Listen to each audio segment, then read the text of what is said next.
Hello guys, DG study પર તમારું સ્વાગત છે। આજના વિડીયોમાં આપણે ધોરણ 9માં જે ગાલાનો વિકાસ પરીક્ષાલક્ષી અસાઇનમેન્ટ આવેલો છે તેમાં વિજ્ઞાનનો જે પેપર તમને આપેલો છે તેનો આપણે સંપૂર્ણપણે સોલ્યુશન જોશું। તો પહેલાં આપણે પ્રશ્નપત્રનું પરિરૂપ સમજી લઈએ મિત્રો। તો જે તમને અહીંયા આ વખતે પેપર આવવાનું છે એ તમને એન્યુઅલ એક્ઝામ તમને 80 માર્ક્સમાં પૂછવામાં આવશે। હવે 80 માર્ક્સમાંથી તમને વિભાગ એમાંથી હેતુલક્ષી પ્રશ્નો પૂછવામાં આવશે, જે તમને તમારું આવશે 24 માર્ક્સનો। તો જે તમારું જે 24 માર્ક્સ છે, 24 માર્ક્સમાંથી તમને 1 ગુણના પ્રશ્નો પૂછવામાં આવશે। એવી જ રીતે હવે આ 1 ગુણના પ્રશ્નોમાં શું શું આવી શકે છે મિત્રો તમને? તો તમને અહીંયા ખાલી જગ્યાઓ આવી શકે છે, એવી રીતે વિકલ્પવાળા સવાલો આવી શકે છે, એક વાક્યમાં ઉત્તર આવી શકે છે, એવી રીતે જે તમારું એક શબ્દમાં ઉત્તર લખવાનું છે એ પણ તમને પૂછી શકાય છે। એવી રીતે વાત કરીએ વિભાગ બીમાં, તો વિભાગ બીમાં જે છે એ તમને પ્રશ્ન નંબર 25 થી 27માં તમને વિભાગ બીમાં 2 ગુણવાળા તમને પ્રશ્ન પૂછવામાં આવશે। તો અહીંયા તમને શું કહેવામાં આવશે કે કુલ અહીંયા તમને 13 પ્રશ્નો પૂછવામાં આવશે, 13માંથી 9ના તમને જવાબ આપવાના રહેશે અને એ તમારો 18 માર્ક્સનું રહેશે।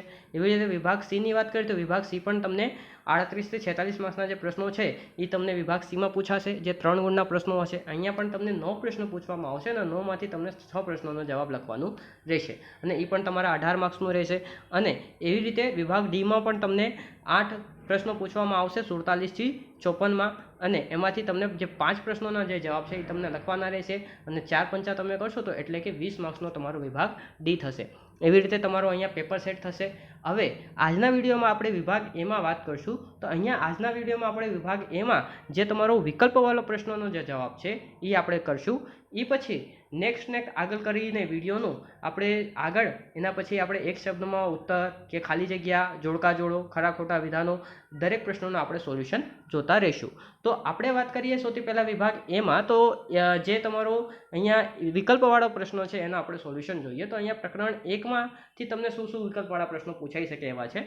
તો પહેલા નંબરનો સવાલ એમ છે કે દ્રવ્યની કુદરતી ભૌતિક અવસ્થાઓ કેટલી છે? તો મિત્રો યાદ રાખજો કે જે દ્રવ્ય હોય છે એ દ્રવ્યની 3 કુદરતી ભૌતિક અવસ્થાઓ તમને જોવા મળે છે।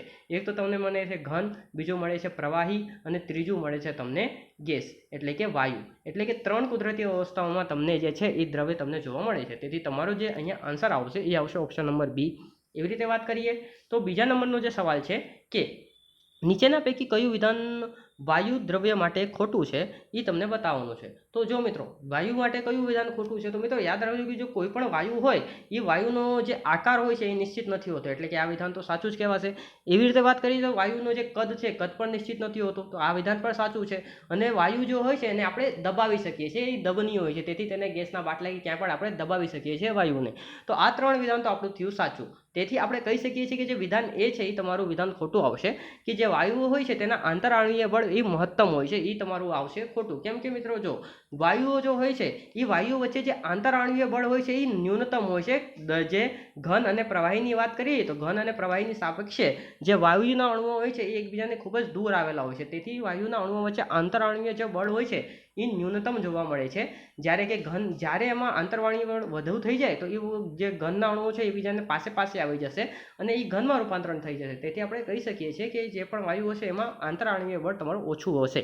તેથી વાત કરીએ તો આનો આન્સર આવશે ઓપ્શન નંબર એ। એવી રીતે વાત કરીએ તો જે ત્રીજા નંબરનો જે તમને સવાલ છે કે તાપમાન વધારતા દ્રવ્યના કણોમાં શું ફેરફાર તમને જોવા મળે છે? તો મિત્રો યાદ રાખજો કે જેમ જેમ આપણે તાપમાન વધારીએ તેમ તેમ દ્રવ્યના જે કણો હોય છે તેમની ગતિ ઉર્જા પણ વધતી જાય છે। તો આનો આન્સર આવશે ઓપ્શન નંબર એ। એવી રીતે વાત કરીએ તો ચોથા નંબરનો સવાલ છે કે પીએનજીનું પૂરું નામ તમને શું પૂછવાનું છે? તો પીએનજીનું તમારું પૂરું નામ આવશે ઓપ્શન નંબર સી એટલે કે પ્રેસ્યુરાઇઝ્ડ નેચરલ ગેસ, તમારો આન્સર આવશે। એવી રીતે વાત કરીએ તો 5મા નંબરનો સવાલની વાત કરીએ તો 5મા નંબરનો સવાલ એમ છે કે નીચેના પૈકી કયો પદાર્થ ઉદ્વપાતન પામતો નથી? તો મિત્રો અહીંયા તમને ઉદ્વપાતન પામતો નથી એવો પદાર્થ પૂછેલો છે। હવે વાત કરીએ ને મિત્રો તો જે તમારો આયોડિન હોય છે એ આયોડિન જે છે એનો એ ઉદ્વપાતી પદાર્થ હોય છે, એટલે કે એને જ્યારે હવામાં એને આપણે ખુલ્લો મૂકી દઈએ તો એ ઠોસમાંથી ડાયરેક્ટલી એ ગેસમાં કન્વર્ટ થઈ જાય છે। એવી રીતે વાત કરીએ તો અમોનિયમ ક્લોરાઇડ પણ ઉદ્વપાતી છે ને જે કપૂર છે એ કપૂર પણ ઉદ્વપાતન પામી શકે છે। તો અહીંયા જે છે એ ઉદ્વપાતન નથી પામતો એવો પદાર્થ કયો છે? તો એ તમારો આવશે સોડિયમ ક્લોરાઇડ એટલે કે ઓપ્શન નંબર બી આવશે। એવી રીતે વાત કરીએ તો 6ઠ્ઠા નંબરનો સવાલ છે કે ઉનાળામાં માટલાનું પાણી ઠંડી રહે છે, આ ક્રિયા સાથે સંકળાયેલી કઈ ઘટના છે? તો અહીંયા જે ઉનાળામાં માટલાનું પાણી ઠંડી રહે છે એ ક્રિયા સાથે સંકળાયેલી જે ઘટના છે તેને આપણે કહીએ તો આ જે ઘટના છે એને કહેવામાં આવે છે બાષ્પીભવન એટલે કે ઓપ્શન નંબર સી તમારો જવાબ આવશે। એવી રીતે 7મા નંબરનો સવાલ છે કે 60 ડિગ્રી સેલ્સિયસ બરાબર કેટલા કેલ્વિન થાય? તો મિત્રો યાદ રાખજો કે જ્યારે પણ તમને સેલ્સિયસને કેલ્વિનમાં બદલવાનું થશે ને ત્યારે શું કરશો તમે મિત્રો કે જે પણ તમને સેલ્સિયસ આપેલું હશે એમાં તમે 273 ઉમેરી દેજો. 273માં જે પણ તમને સેલ્સિયસ આપેલું હશે એ તમે ઉમેરી દેજો. તો અહીંયા 60 સેલ્સિયસ આવેલું છે તો 60માં 273 ઉમેરી દો. તો 60માં તમે 273 ઉમેરશો ને તો તમને આનો જવાબ મળી જશે. હવે 60માં 273 ઉમેરીએ તો તમારો જવાબ આવશે 333 કેલ્વિન, એટલે કે તમારો ઓપ્શન નંબર સી જવાબ આવશે. એવી રીતે વાત કરીએ તો પ્રશ્ન નંબર 8ની, તો પાણીનું બાષ્પીભવન કયા સંજોગોમાં વધે છે? તો મિત્રો યાદ રાખજો કે જેમ જેમ આપણે સપાટીનું તાપમાન કે જેમ જેમ આપણે તાપમાન વધારીએ અને સપાટીનું ક્ષેત્રફળ વધારીએ બંને કન્ડિશનમાં જે પાણીનો જે બાષ્પીભવન દર છે એ ઘટે છે. તેથી અહીંયા તાપમાન વધારીએ અને ક્ષેત્રફળ વધારીએ એનો આન્સર ઓપ્શન આવે છે ઓપ્શન નંબર સી, એટલે કે તમારો જવાબ છે ઓપ્શન નંબર સી. એવી રીતે વાત કરીએ તો પ્રકરણ નંબર 3માં, તો આ દ્વિતીય પરીક્ષાના અભ્યાસક્રમમાંથી લીધેલ છે. તો પહેલો સવાલ એમ છે કે K2Cr2O7ની પરમાણુયતા કેટલી થશે એ તમને બતાવવાનું છે. તો જો મિત્રો K2 ને અહીંયા તમે પરમાણુયતા જ્યારે તમને પૂછવામાં આવશે તો તમે શું કરશો કે જેટલા પણ પરમાણુઓ આપેલા હશે એના સરવાળો કરી દો. જો અહીંયા પોટેશિયમના 2 પરમાણુ છે, ક્રોમિયમના 2 પરમાણુ છે અને જે ઓક્સિજન છે એના 7 પરમાણુ છે. તો આ બધાનો સરવાળો કરી દો મિત્રો. તો 2 અને 2 થશે 4, 4 અને 7 થશે 11, એટલે કે તમારો અહીંયા પરમાણુયતા જે છે એ તમારું 11 આવવું જોઈએ. એવી રીતે વાત કરીએ તો NH3માં નાઇટ્રોજનની સંયોજકતા કેટલી હશે? તો જો મિત્રો અહીંયા જે નાઇટ્રોજન હોય છે એ નાઇટ્રોજનની બાહ્યતમ કક્ષામાં 3 ઇલેક્ટ્રોન આવેલા હોય છે, તેથી તેની જે સંયોજકતા છે એ 3 થશે. નહીં તો તમે અહીંયા ક્રોસ પણ કરી શકો છો. જો મિત્રો અહીંયા નાઇટ્રોજન અને અહીંયા હાઇડ્રોજન, હવે નાઇટ્રોજન પાસે તમે અહીંયા જોશો તો 1 છે અને અહીંયા હાઇડ્રોજન છે એ 3 છે. તો અહીંયા 3 જે છે એ નાઇટ્રોજનને મળી જશે, એટલે કે નાઇટ્રોજનની સંયોજકતા -3 થશે અને હાઇડ્રોજનની સંયોજકતા +1 થશે, એટલે કે જે તમારો નાઇટ્રોજન છે એની સંયોજકતા 3 આવશે, એટલે કે ઓપ્શન નંબર બી આવશે. એવી રીતે વાત કરીએ તો 28 ગ્રામ નાઇટ્રોજન વાયુમાં નાઇટ્રોજન પરમાણુના કેટલા મોલ હશે એ તમને કીધેલું છે. તો મિત્રો યાદ રાખજો કે મોલ કોને કહેવાય? તો કોઈ પણ પદાર્થનું 1 મોલ ની વાત કરીએ તો કોઈ પણ પદાર્થનું જે આણ્વીય દળ હોય છે એના જેટલું દ્રવ્યમાન હશે તો તેને 1 મોલ કહેવામાં આવે છે. તો મોલનું સૂત્ર આપણું બને છે મોલ બરાબર જે છે દ્રવ્યમાનના છેદમાં પદાર્થનું આણ્વીય દળ. તો હવે અહીંયા તમને એમ કીધું છે કે N2 વાયુમાં તમને N2 વાયુનું મોલ કેટલું હશે એ તમને કીધેલું છે. તો મિત્રો અહીંયા તમે જોશો તો જે તમને અહીંયા N2 છે તો અહીંયા નાઇટ્રોજન વાયુનું તમને મોલ કીધેલું છે કે નાઇટ્રોજન તમારું વાયુ છે એનું મોલ તમારું કેટલું થશે. તો જો મિત્રો અહીંયા તમારો નાઇટ્રોજનને જે પરમાણુય દળ છે એ તમને મૂકી દેવાનું રહેશે. તો પરમાણુનું મોલ કીધું છે તેથી આપણે અહીંયા શું કરશું કે આણ્વીય દળની જગ્યાએ પરમાણુય દળ મૂકી દઈશું. તો અહીંયા હવે પરમાણુય દળ મૂકશું તો નાઇટ્રોજનનું પરમાણુય દળ થાય છે 14 અને અહીંયા નાઇટ્રોજનનું દળ છે 28 આપી દીધું છે કે 28 ગ્રામ નાઇટ્રોજન છે. તો 28ના છેદમાં 14 કરશો તો તમારું આવશે 2, એટલે કે 2 મોલ તમારો આન્સર આવવું જોઈએ. તેથી આન્સર આવશે ઓપ્શન નંબર બી. એવી રીતે ચોથા નંબરનો સવાલ છે તમારો કે થર્મોમીટરમાં વપરાતી ધાતુની સંખ્યા ખાલી જગ્યા છે. તો મિત્રો યાદ રાખજો કે જે થર્મોમીટર હોય છે થર્મોમીટરની અંદર જે છે એ પારો વાપરવામાં આવે છે અને પારાને મર્ક્યુરી અને તેને Hg સંખ્યા વડે દર્શાવવામાં આવે છે. એવી રીતે વાત કરીએ તો 5મા નંબરનો સવાલ છે કે નીચેના પૈકી કયું તત્વ પરમાણુય દળ અને આણ્વીય દળ સમાન હોય છે? એટલે કે જેનું પરમાણુય દળ અને આણ્વીય દળ બંને સમાન હોય એવા કયું તત્વ છે? તો જો મિત્રો અહીંયા જે નાઇટ્રોજન હોય છે નાઇટ્રોજન N હોય છે અને એનું જે આણ્વીય દળ હોય છે એ આણ્વીય સ્વરૂપે N2 સ્વરૂપે હોય છે. જેવી રીતે વાત કરીએ ઓક્સિજન તો ઓક્સિજન પરમાણુ સ્વરૂપે O હોય છે અને આણ્વીય સ્વરૂપે O2 સ્વરૂપે હોય છે. એવી રીતે ક્લોરીન પરમાણુ સ્વરૂપે Cl સ્વરૂપે હોય છે અને અણુ સ્વરૂપે Cl2 હોય છે. જ્યારે આપણે નિયોનની વાત કરીએ તો મિત્રો આ જે છે એ આદર્શ વાયુઓમાં આવે છે. તો હવે નિયોન જે છે એનો પરમાણુ પણ હોય છે અને એનો અણુ પણ હોય છે. એ કઈ Ne2 સ્વરૂપમાં તે જોવા મળતો નથી, તેથી તેનો આણ્વીય દળ અને પરમાણુય દળ સમાન હોય તો એ આવશે તમારું નિયોન, એટલે કે જે આદર્શ વાયુ આવેલા છે એ નિયોન તમારો આન્સર આવશે ઓપ્શન નંબર બી. એવી રીતે વાત કરીએ તો એક આપેલ સંજ્ઞા તમને આપી દીધેલ છે અને આ કયું તત્વ છે એ તમને બતાવવાનું છે. તો અહીંયા જે સંજ્ઞા આપી દીધેલ છે એ તત્વ કયું છે એ તમને બતાવવાનું છે. તો જે છઠ્ઠાનો તમારો આન્સર આવશે એ તમારો આન્સર આવશે સલ્ફર, એટલે કે ઓપ્શન નંબર સી. એવી રીતે વાત કરીએ તો 7મા નંબરનો સવાલ છે કે નીચેના પૈકી એક પરમાણુ અણુ કયું છે? તો એક પરમાણુ અણુ જે છે એ તમને બતાવવાનું રહેશે. તો મિત્રો યાદ રાખજો કે જે પણ તમારો જે આદર્શ વાયુઓના સમૂહમાં જે પણ તત્વો આવેલા હોય છે એ બધા જ એક પરમાણુ અણુ હોય છે. તો જે આદર્શ વાયુ જે છે 18મો સમૂહ એમાં જે છે એને યાદ રાખવાનું એક સિમ્પલ ટ્રીક યાદ રાખજો મિત્રો કે જ્યારે પણ તમને આદર્શ વાયુનો સમૂહ યાદ રાખવું હોય તો યાદ રાખજો કે હિના, નીના, ઓર, કરીના, જીરો અને રન. તો આ બધા જે છે એ આ બધા આદર્શ વાયુઓ આવેલા છે. આ આદર્શ વાયુઓનો સમૂહ છે અને આ જેટલા પણ આદર્શ વાયુઓ હોય છે એ એક પરમાણુ એટલે કે એક અણુક હોય છે, કેમ કે એ એકલા જ હોય છે, એની કોઈ એ સંયોજન સ્વરૂપે જોવા મળતા નથી. તો હવે તમે અહીંયા જોશો તો ક્લોરીન પણ સંયોજન સ્વરૂપે જોવા મળી શકે છે, એક પરમાણુય છે. એવી રીતે જે નાઇટ્રોજન છે, નાઇટ્રોજન પર દ્વિપરમાણુય છે, ક્લોરીન પણ દ્વિપરમાણુય છે અને ઓક્સિજન પણ દ્વિપરમાણુય છે. જે તમારો આર્ગોન છે એ તમારો જે આવશે એ એક પરમાણુયમાં આવશે. તો તેથી આનો આન્સર આવશે ઓપ્શન નંબર સી. એવી રીતે યાદ 8મા નંબરનો સવાલ છે કે એમોનિયાનું અણુસૂત્ર શું થશે એ તમને બતાવવાનું છે. તો જે તમારો અમોનિયા છે તેનું અણુસૂત્ર થશે NH4, એટલે કે જે અમોનિયા છે એ અમોનિયાનું અણુસૂત્ર સાથે તમારું NH3, એટલે કે આન્સર આવશે ઓપ્શન નંબર સી. એવી રીતે વાત કરીએ તો પ્રકરણ નંબર 4માંથી તમને શું સવાલ પૂછેલું છે કે નીચેના પૈકી કયું તત્વ 16 ઇલેક્ટ્રોન અને 16 ન્યુટ્રોન ધરાવે છે. હવે મિત્રો યાદ રાખજો કે કોઈ પણ તત્વ X લખેલું હોય છે તો જે નીચે તરફ હોય છે એ પરમાણુય ક્રમાંક લખાયેલું હોય છે અને ઉપર તરફ જે લખો છો તમે એ પરમાણુય ભાર લખો છો મિત્રો. તો હવે અહીંયા ન્યુટ્રોનની સંખ્યા 16 આપી દીધી છે અને જે ઇલેક્ટ્રોનની સંખ્યા છે ઇલેક્ટ્રોનની સંખ્યા 16 આપી દીધી છે. જો મિત્રો ઇલેક્ટ્રોનની સંખ્યા 16 છે તો એમાં પ્રોટોનની સંખ્યા પણ 16 જ હશે. તો 16 પ્રોટોન હશે અને 16 ન્યુટ્રોન હોય તો 16 પ્રોટોન અને 16 ન્યુટ્રોન બંનેનો સરવાળો કરશો તો એનો પરમાણુય ભાર તમને મળી જશે 32, એટલે કે 16 એનો પરમાણુય ક્રમાંક હોવું જોઈએ અને 32 જે છે એનો પરમાણુય ભાર હોવું જોઈએ. તેથી અહીંયા તમે 16 32 વાળું જે પણ હશે એ તમારું સાચું હશે. તેથી તમારો અહીંયા આન્સર આવશે ઓપ્શન નંબર બી. એવી રીતે વાત કરીએ તો નેક્સ્ટ સવાલ તમને એમ આપી દીધેલ છે કે કોઈ પણ તત્વના પરમાણુની બાહ્યતમ કક્ષામાં મહત્તમ કેટલા ઇલેક્ટ્રોન સમાવી શકાય છે. તો યાદ રાખજો મિત્રો કે કોઈ પણ તત્વના બાહ્યતમ કક્ષામાં મહત્તમ 8 ઇલેક્ટ્રોન સમાવી શકાય છે. એવી રીતે વાત કરીએ તો કેલ્શિયમનો પરમાણુ ક્રમાંક 20 છે. તો તેમાં K, L, M અને N કક્ષકો ધરાવે છે. તો તે કઈ કઈ કક્ષકો અપૂર્ણ ભરાયેલી હશે એ તમને કહેવાની છે.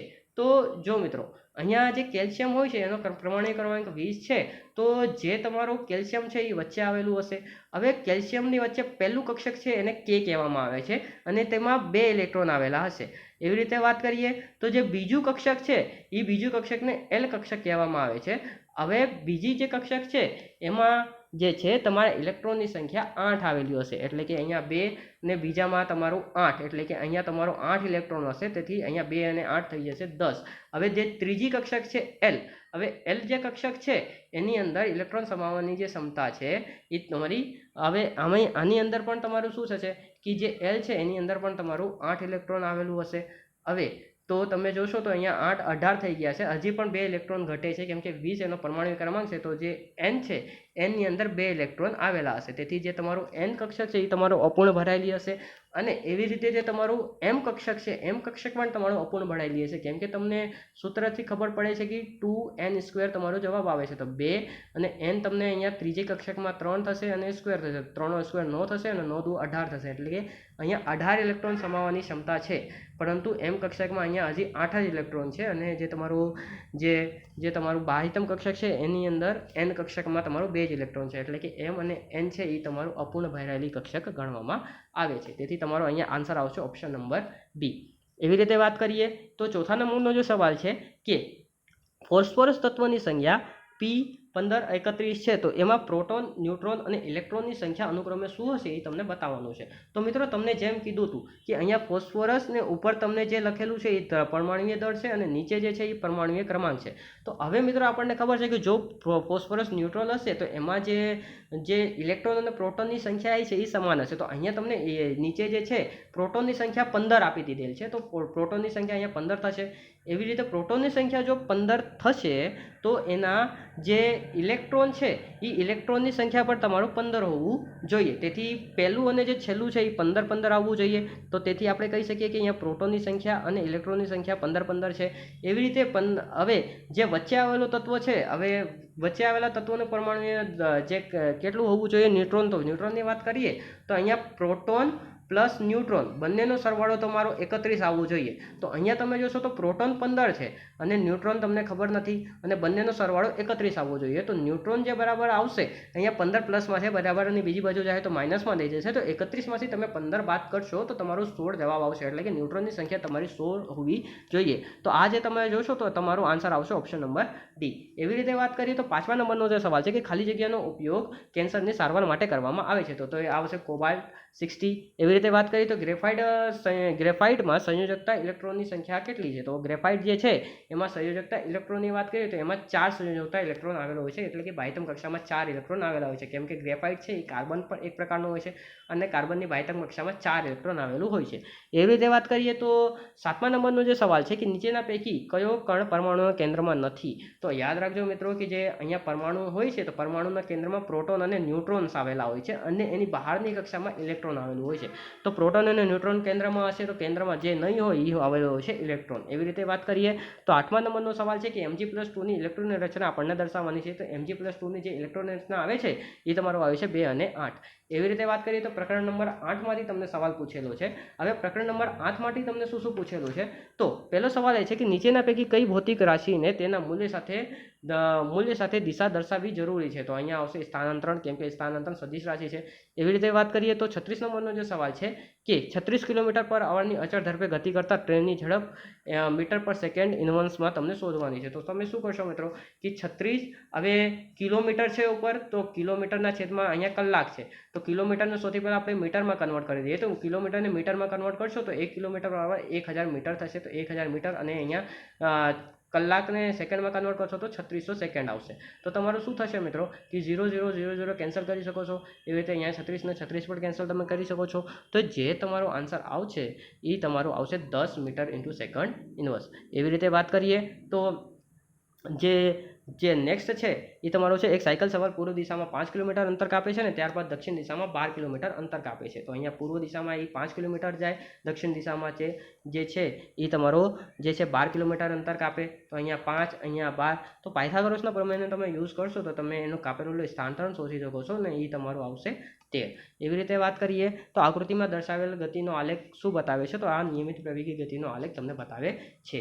એવી રીતે વાત કરીએ તો તમારો નેક્સ્ટ સવાલ છે કે એક ગતિમાન કારનો પ્રવેગ 1.5 મીટર પર સેકન્ડ સ્ક્વેર છે, તો 4 સેકન્ડમાં તેના વેગમાં કેટલો વધારો થયો હશે? તો તેનો જે આન્સર આવશે ઓપ્શન નંબર A એટલે કે 6 મીટર ઇન્ટુ સેકન્ડ ઇન્વર્સ. એવી રીતે વાત કરીએ 6ઠ્ઠા નંબરનો સવાલની કે નિયમિત વર્તુળમાં ગતિ કરતા પદાર્થ માટે શું અચળ હોય છે? તો યાદ રાખજો મિત્રો કે જો પદાર્થ નિયમિત વર્તુળમાં ગતિ કરતું હોય ને તો તેનો જે ઝડપ હોય છે એ તમારું અચળ હોય છે. તેથી આન્સર આવશે ઓપ્શન નંબર D. એવી રીતે 7મા નંબરનો સવાલ છે કે ગતિમાન પદાર્થના વેગ વિરુદ્ધ સમયનો આલેખ આપેલ સમયગાળામાં જે ક્ષેત્રફળ ઘેરતું હશે તો અહીંયા વેગ અને એક સમયનો તમે આલેખ શોધ કરશો તો અહીંયા જે તમારી જગ્યા આવતી હશે આ ક્ષેત્રફળ શું બતાવે છે? તો યાદ રાખજો કે એ અંતરનું મૂલ્ય બતાવે છે. હવે વેગ વિરુદ્ધ સમયના આલેખનો ઢાળ શું બતાવશો? તો યાદ રાખજો મિત્રો કે વેગ વિરુદ્ધ સમયના આલેખનો જે ઢાળ છે એ પ્રવેગની કિંમત બતાવે છે. એવી રીતે પ્રકરણ નંબર 12ની વાત કરીએ તો પ્રકરણ નંબર 12માં તમને એમ પૂછેલું છે કે નીચેના પૈકી કયા તરંગના પ્રસરણ માટે માધ્યમની આવશ્યકતા નથી હોતી? તો યાદ રાખજો કે જે પ્રકાશના તરંગો હોય છે એના પ્રસરણ માટે માધ્યમની આવશ્યકતા નથી હોતી. એવી રીતે ધરતીકંપમાં મુખ્ય શોક તરંગ પહેલા તરંગોના કયા પ્રકારના હોય છે? તો એ ઇન્ફ્રાસોનિક આવે છે. એવી રીતે નીચેના પૈકી કઈ આવૃત્તિવાળો ધ્વનિ પરાવસાવ્ય ધ્વનિમાં આવે છે? તો યાદ રાખજો કે આવશે 30,000 હર્ટ્ઝ વાળો. એવી રીતે પરાવસાવ્ય ધ્વનિ કોણ અનુભવી શકે છે? તો જે પરાવસાવ્ય ધ્વનિ હોય છે એ આપણે માણસ અનુભવી શકતા નથી, વેલ કે હાથી નથી અનુભવી શકતા, એ ઉંદર અનુભવી શકે છે. એવી રીતે વાત કરીએ તો 5મા નંબરનો સવાલ છે કે ECG ટેકનિકમાં કયો તરંગ વપરાય છે? તો યાદ રાખજો કે અલ્ટ્રાસોનિક તરંગ જે ટેકનિક છે એ યુઝ કરવામાં આવે છે. એવી રીતે સોનારમાં કયા ખાલી જગ્યા તરંગ વપરાય છે? તો એ આવશે પરાશ્રાવ્ય ધ્વનિ. એવી રીતે 7મા નંબરનો સવાલ છે કે અશ્રાવ્ય ધ્વનિ ખાલી જગ્યા સાંભળી શકે છે? તો જે તમારો અશ્રાવ્ય ધ્વનિ છે એ ગેંડો સાંભળી શકે છે. એવી રીતે વાત કરીએ તો 8મા નંબરનો સવાલ છે કે તરંગનો વેગ કઈ બાબત પર આધાર રાખતો નથી? તો યાદ રાખજો કે તરંગનો જે વેગ છે એ તરંગના કંપ વિસ્તાર ઉપર આધાર રાખતો નથી. એવી રીતે વાત કરીએ પ્રકરણ નંબર 15ની તો પ્રકરણ નંબર 15માં અનૈચ્છિક વનસ્પતિઓને શું કહેવાય છે? તો જે ખેતરમાં મુખ્ય પાક સાથે અનૈચ્છિક વનસ્પતિ ઉગે છે તેને આપણે નિંદણ કહીએ છીએ. તેથી આપણે એનો આન્સર આવશે ઓપ્શન નંબર B. એવી રીતે જે બીજા નંબરનો સવાલ છે કે બોસ ઇન્ડિકસ કોની જાતિ છે? તો એ આવશે ગાયની. એવી રીતે વાત કરીએ તો ત્રીજા નંબરનો તો તમારો સવાલ છે કે ઇટાલિયન મધમાખી કઈ જાત વ્યાપારિક ધોરણે મધ ઉત્પાદન માટે લેવાય છે? તો અહીંયા આવશે એપિસ મેલિસફેરા. એવી રીતે ચોથા નંબરનો સવાલ છે કે નીચેમાંની પ્રોટીનનો સ્ત્રોત કયો છે? તો અહીંયા યાદ રાખજો મતલબ કે જેટલા પણ તમારો કઠોર વર્ગની વનસ્પતિઓ હશે ને એ બધી મોસ્ટ ઓફલી પ્રોટીનનો મુખ્ય સ્ત્રોત ગણવામાં આવે છે. તો અહીંયા કઠોર વર્ગમાં તમારું મગજ આપેલું છે, તેથી તમારો આન્સર આવશે ઓપ્શન નંબર D. એવી રીતે વાત કરીએ તો જે 5મા નંબરનો સવાલ છે કે મિશ્રિત મત્સ્ય સંવર્ધન તંત્રમાં ઓછેરાતી મછલીઓને નીંદણનો આહાર કોણ કરે છે? તો અહીંયા નીંદણનો આહાર સ્વરૂપે ઉપયોગ ગ્રાસ કાર્પ કરે છે. એવી રીતે વાત કરીએ 6થા નંબરનો સવાલ છે કે નીચેના પૈકી કયું તત્વ લઘુ પોષક તત્વ છે? તો અહીંયા તમારો આન્સર આવશે ઓપ્શન નંબર સી એટલે કે ઝીંક. એવી રીતે 7મા નંબરનો સવાલ છે કે સેન્દ્રિય ખાતર રેતાળ જમીનમાં શું વધારે છે? તો જે સેન્દ્રિય ખાતર છે એ રેતાળ જમીનમાં જે એની જળ સંગ્રહણ ક્ષમતા છે એ જળ સંગ્રહણ ક્ષમતાને વધારી દે છે. તેથી તમારો આન્સર આવશે ઓપ્શન નંબર એ. એવી રીતે વાત કરીએ તો સૌરાષ્ટ્રના દરિયા કિનારે ખાવાના ઉપયોગમાં આવતી કયા પ્રકારની માછલી ખૂબ જ મોટા જથ્થામાં મળી આવે છે? તો ખાવા માટે ઉપયોગમાં અહીંયા તમને સૌરાષ્ટ્રમાં જે માછલી મળી આવે છે એ આવે છે પોમ્ફ્રેટ. તો તેને ખાવા માટે ખૂબ જ ઉપયોગ કરવામાં આવે છે. એવી રીતે જોઈએ તો finally this is the end of our lecture. Thanks for watching this and God bless you all.